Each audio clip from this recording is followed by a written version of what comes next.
You know, when you reach my age, memories don't come in neat little chapters anymore. They come in flashes, some warm like an old song, and others, they linger, heavy as fog. I was just 23 when it happened, still green behind the ears. I'd landed a stable job at a small media company in Lyon, France. Never thought I'd end up there, to be honest. New city, new language, echoing through stone alleys. New people who didn't know a thing about me. I felt like a ghost trying to find a place to settle. Then came Claire, a colleague, warm-hearted and talkative. She told me her former roommate had moved abroad, and there was a spare room in her flat near the Saône River. It sounded perfect. A view of the water, cobbled streets, a shared kitchen. Simple things that suddenly felt precious when you were far from home. And that's how I met Elise. Elise, well, she wasn't like anyone I'd ever met, always immaculately dressed, like she was heading to the opera, even if we were just going out for groceries. Deep green eyes, porcelain skin, and the kind of quiet charm that made you want to listen when she spoke, even if it was only about the weather. She had this strange grace, like someone who didn't quite belong to this time or place. At first, I thought I'd stumbled into a blessing. She welcomed me warmly. We cooked together. We'd sit by the river on weekends, sharing baguettes and cheap wine. I felt safe. No, more than that, I felt seen. It's rare to find someone you can live with peacefully. I thought I had, but as the days rolled on, little things started gnawing at me. The way Elise sometimes stood too still, staring out our rain-specked window like she was waiting for someone who wasn't coming. Or how she'd whisper in the hallway after midnight, as if someone stood just out of sight. At the time, I chalked it up to imagination. New surroundings play tricks on tired minds, don't they? But looking back now, with every gray hair and every restless night since, I see the truth. That wasn't a roommate I met in Lyon. That was the beginning of a haunting I carried long after I left. It was late November when things began to shift. The air had that biting dampness you only feel in old European cities during winter. I remember coming home one evening after a long day at the office. The sun had already dipped behind the buildings, and the apartment was dim, almost too quiet. As I stepped inside, I heard the sound of running water, the shower. I figured Elise must have gotten home before me. "Elise?" I called out, setting my keys down. No answer. That wasn't too strange. Maybe she had her headphones in.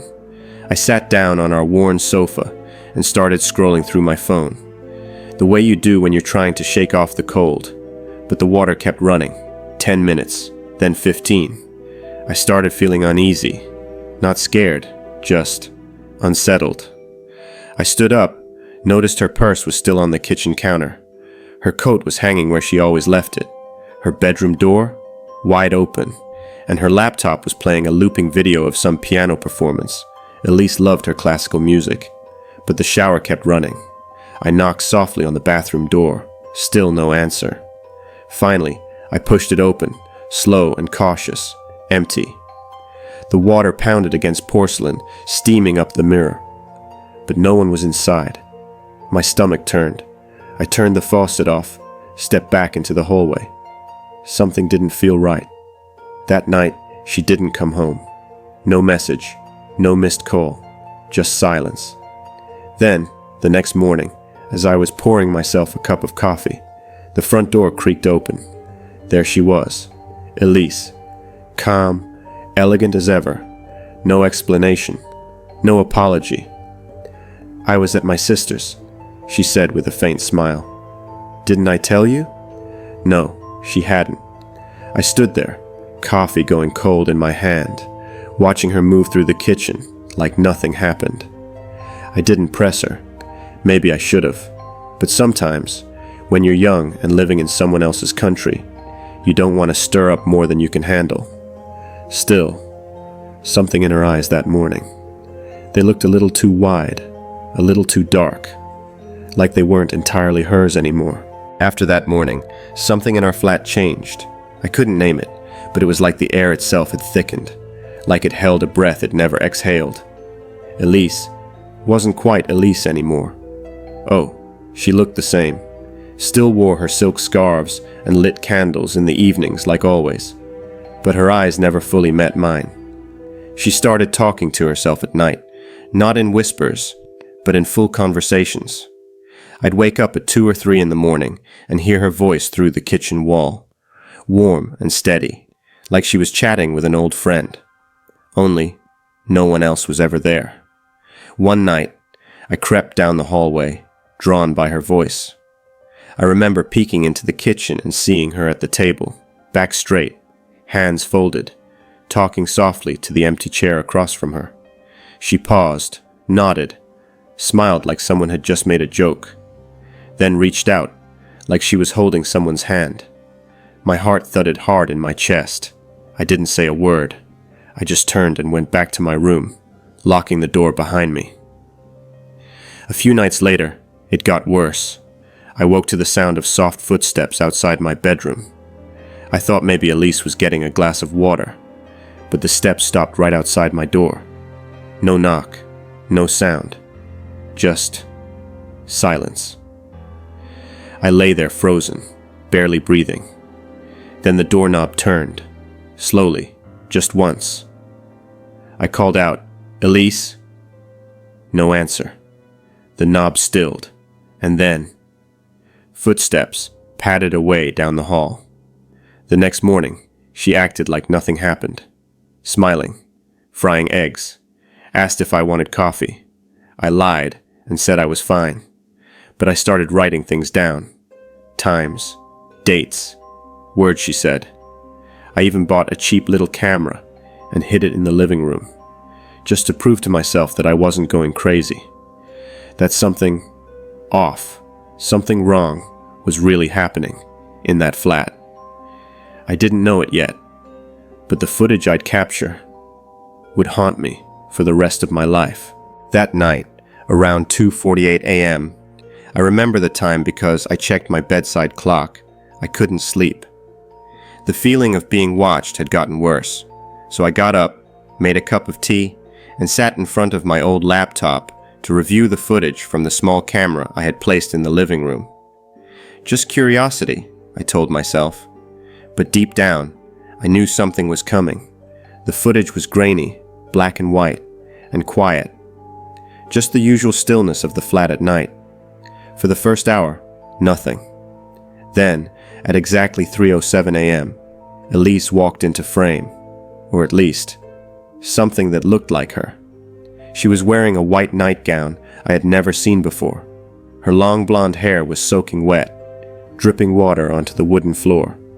Her eyes weren't blinking, just wide and empty, locked onto the lens of the camera like she knew I'd be watching. She stood there for 23 minutes, not moving, not speaking, just standing. At one point, I swear to you, her mouth began to move, but there was no sound. She was mouthing something over and over again. I leaned closer to the screen, tried to read her lips. I think it was my name, and then, God help me, she walked backward, slowly, unnaturally stiff. Not toward the hallway, not toward any door. She walked back into the wall, into it, like the plaster just let her melt through. I slammed the laptop shut and nearly dropped my mug. I didn't sleep a wink that night. The next day, I packed a bag and left the flat without saying a word. I told Elise I had to visit my sister in Belgium, but I didn't have a sister. I just needed to get out, far away, as far as possible. I never went back, and yet, I still hear her sometimes, in my dreams, in the silence between commercials, in the creak of the hallway at night. If you're still here listening, I need to know I'm not alone.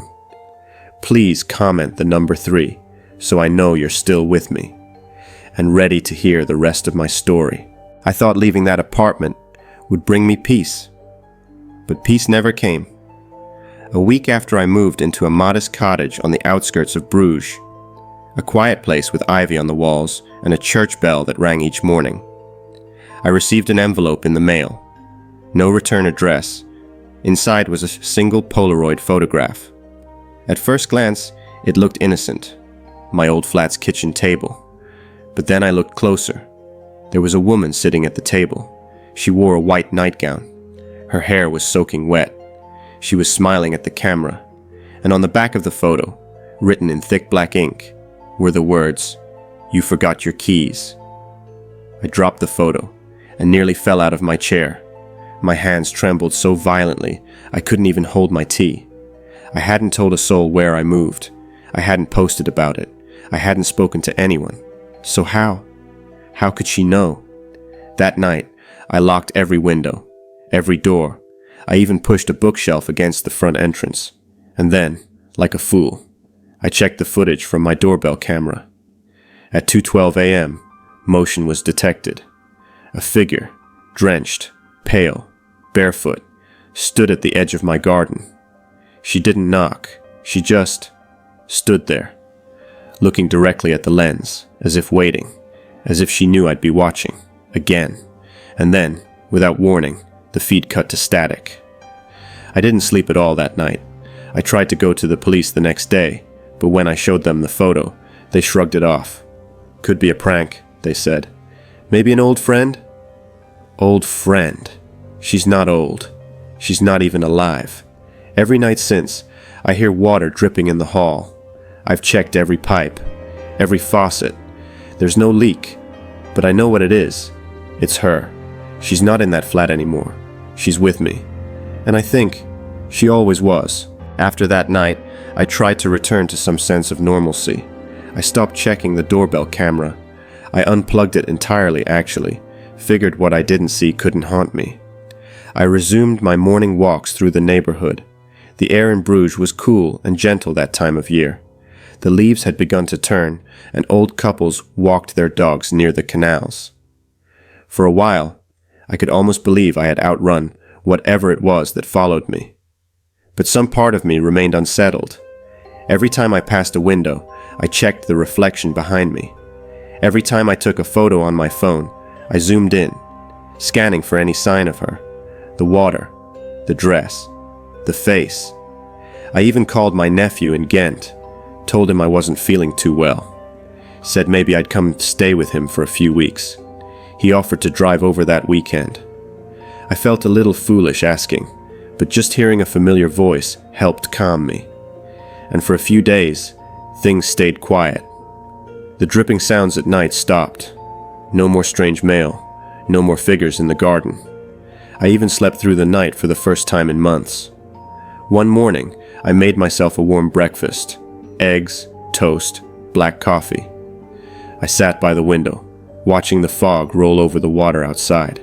It felt peaceful, almost normal again. And I remember thinking, maybe I imagined it all.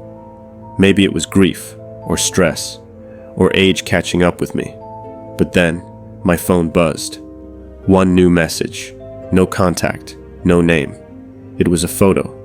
It showed me, sitting at the table, holding my fork, taken from outside the window. That window I sat next to. That moment. That very breakfast. I didn't move. I didn't eat. I just stared at the screen, my hand frozen in midair. She hadn't left. She'd just grown quieter, more patient. And now, she was closer. There's something I've come to believe with age. Something I think only the years can teach you. It's that the worst things in life don't always bang on your door or scream through the night. Sometimes they whisper. They sit quietly across from you at dinner. They smile politely. They wear familiar faces and speak in gentle tones. And by the time you realize something's off, they're already part of your routine, part of you.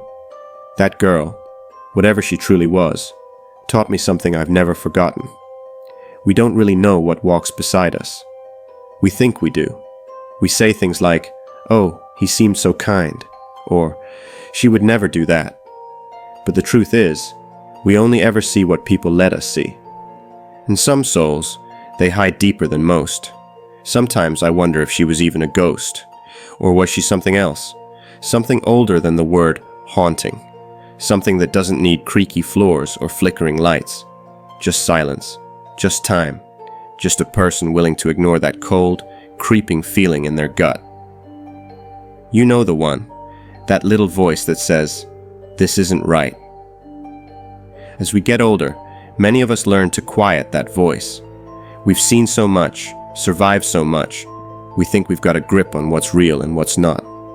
But maybe we shouldn't be so sure.